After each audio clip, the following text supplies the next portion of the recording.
क्या आपने कभी सोचा है कि अगर कभी प्रलय आ गई या फिर न्यूक्लियर वॉर हो गया तो इस धरती का क्या होगा? क्या हम इसे फिर से रहने लायक बना पाएंगे? तो रुक जाइए, इसका इंतजाम हो चुका है।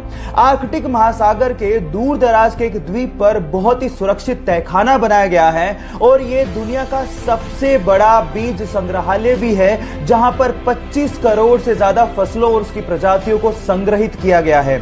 ये इतना सुरक्षित है कि अगर कोई आपदा आती है या फिर न्यूक्लियर वॉर होता है तो उस तहखाने को कुछ भी नहीं होगा और मानव जाति को फिर से फलने और फूलने का एक मौका मिल जाएगा। उस सबसे सुरक्षित संग्रहालय का नाम है स्वालबोर्ड सीड वोल्ट। सो गाइस, घबराने का नहीं, क्योंकि हमने अपनी इस प्यारी सी धरती को किसी भी आपदा से बचाने का काम शुरू कर दिया है।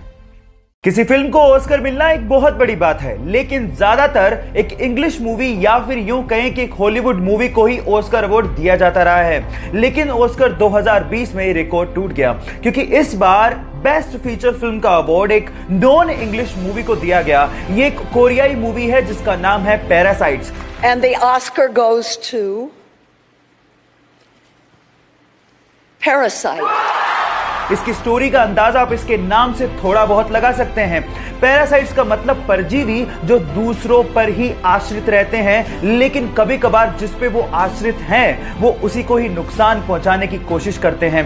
दुनिया भर में ये अपनी स्क्रीन प्ले और स्टोरी के लिए सुर्खियां बटोर रही है और इस फिल्म में ये साबित कर दिया कि अगर स्क्रीन प्ले और स्टोरी में दम है तो भाषा कोई मायने नहीं रखती है।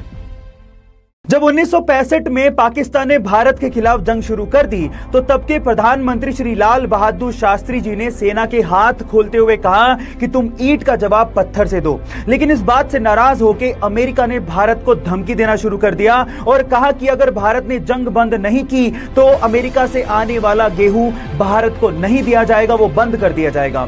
इस बात से लाल बहादुर शास्त्री जी ने सबसे पहले अपने रसोइये को कहा कि तुम अब से सिर्फ एक ही वक्त का खाना बनाओगे और उसके बाद देशवासियों से अपील की कि वो अब एक ही वक्त का खाना खाएं, क्योंकि हम लोग एक वक्त का खाना खा लेंगे लेकिन यूएस की धमकियों के आगे झुकेंगे नहीं। हरित क्रांति उसके बाद उन्होंने देश में शुरू की। जय जवान जय किसान का नारा देने वाले इस भारत के सपूत लाल बहादुर शास्त्री जी को मेरा सलाम।